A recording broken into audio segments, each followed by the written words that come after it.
So the next step is the why. Why do I evangelize? Why is it so important for our more seasoned Christians? Why is evangelism so important? What kind of things were going on in the 60s, 70s, 80s that made evangelism just like this boom?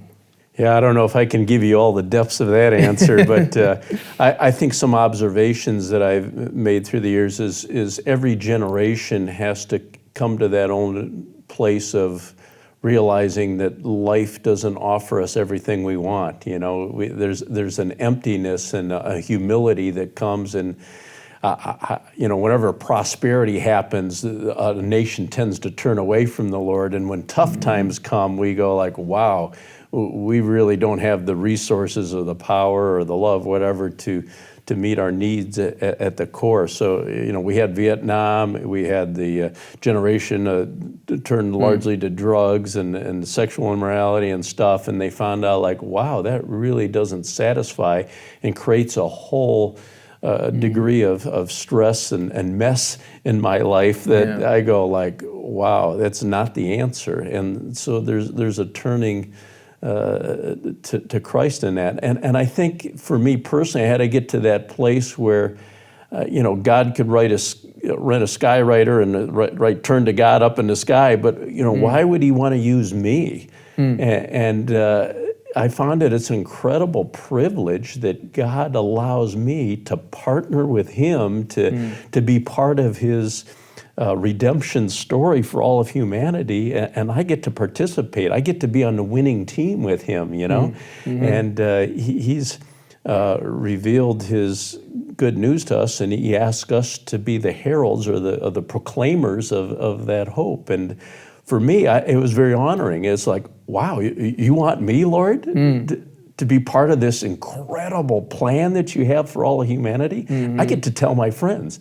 Sort of like when, somebody shares news that they're having a baby or something, I have trouble sitting on that news. I always got to ask them, now, is this public? Can I tell people? Because if they give me the green light, I'm like, guess who's having a baby? This is amazing, And I feel that same way evangelistically, like, I get to share the best news ever of the hope that we have in Christ. So it's both as a nation seeing our need, or as a people, but it's also me that I get to be part of this restoration story myself, and I get to be working with God in this. It's amazing, Would you say like Billy Graham? Was he kind of like the ideal, like, hey, that's who we when we go out, we want to look like that? Because everybody has like a kind of a model that you go after. So would you say he's somebody, or was it just kind of was the culture? Everybody just wanted to just run and share? Well,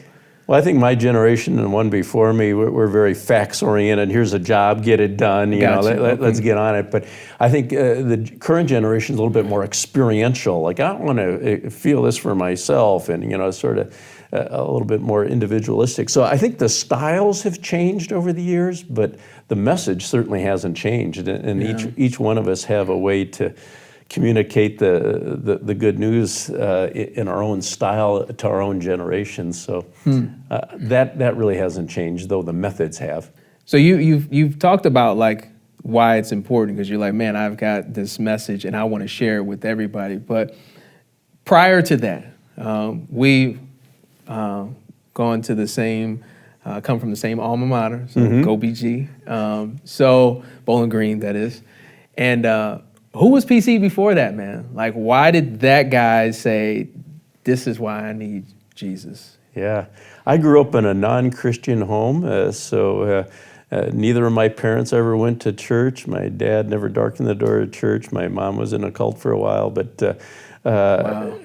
I really had no exposure until a neighbor next door says, hey, can I take this young lad of about 5 years old to our church's children's program? And they go, sure, he needs some help there. And they took me off. But I got to see the difference between the fruit that we have in Christ, the joy and the power and the peace and the goodness and the love. And so I experienced that in a whole different way. So for me, it's sort of like light and dark. You know, I could see like, wow, there's some people really living out their faith in reality and no hypocrisy. And it really drew me to them. And so a guy caught up with me at Bowling Green and says, hey, do you mind if I share with you how you can know that you have eternal life one day? And I go, I would be interested in that. So he just simply asked the question, and my heart had already been prepared by the Lord to be open to that news, and said,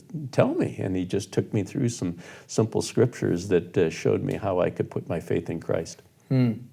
So KJ, tell me your story. How did you come to the place where you discovered that this is why I want to follow Christ? What did it for you? Yeah, so I grew up in a Christian home.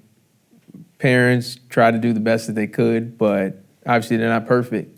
And so I was a pretty angry individual, had a lot of hurts, a lot of pains, things like that. And so it just I got to a breaking point in my life where I was looking at actually potentially going to school to play football, and I decided that it just wasn't the route, and it just nothing made sense. And I just got to a point where I just got tired of doing things my own way. And so I'm grateful to the Lord that he found me. I remember my father would always tell me, hey, get the Lord when you're young.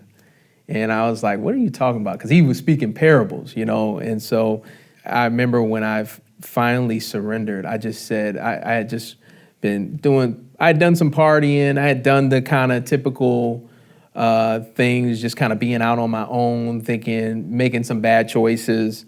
And I just got to the end of my rope, and I said, and the Lord said, just try me, And I said, okay, I will.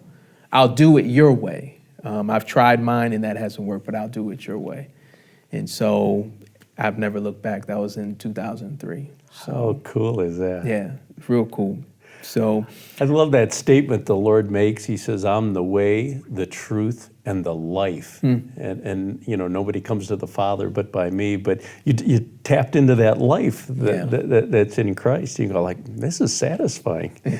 Yeah, I think we both have stated this is like our why. This is why we go and share the faith, because we're excited with what Jesus has done, for us in our lives. And so what does the Bible say about coming to Christ? What would you say to that? I think probably the verse that most comes alive for me, it's sort of my life verse, but it comes out of John chapter 15. And he gives this great illustration, Jesus talking to his followers. He says, I am the vine, you're the branches. If you abide in me and I abide in you, that you're going to bear much fruit, showing yourself to be my disciples or my followers. And I love that illustration. You see this grapevine coming out of the ground, and with the roots going deep and all the life-giving sap and nutrients coming up through the vine. And we're the branch, and as we're connected to him, that nutrients flow through the branch and produce grapes or whatever the fruit is. Well, if you've ever done any tree trimming in your backyard and cut off a branch in the hot sun, come back the next day, it looks like that. I go, what happened? Well, it got disconnected from its life source. And that's literally the meaning of the word death. This is the wages of sin is death, or that literally means separation. And so when the branch gets separated from the vine, there's no longer any life source flowing through it, and it withers and dies. And that's a good picture of you and I when we're separated from Christ. And you could take that branch that you cut off and stick it on your grill in your backyard or in your picnic table and go, oh, looks great there, but it'd still be dead the next day. Why? Because it needs its original life source. And the only way to revive that branch is to regraft it back into the vine. And so I think that's such a great picture that the Bible talks about, is why do we need to come to God? Well, he is our only life source. There's no other place that we can go out there to find life. Does that make sense? That makes a lot of sense. And I guess to add to that would be, that's the whole story, right? It's, hey, I'm reconciling man back to me. I'm the original source. And I just want you to come and connect because you're going to find purpose, you're going to find life, you're going to find everything. So Yeah. that's good. Thank you. I'm Bethany, and at Grace Church, we're all about equipping the local church to love Jesus, grow with others, and serve the world around them. Want to go deeper into this topic? We've got a free bundle of resources for you.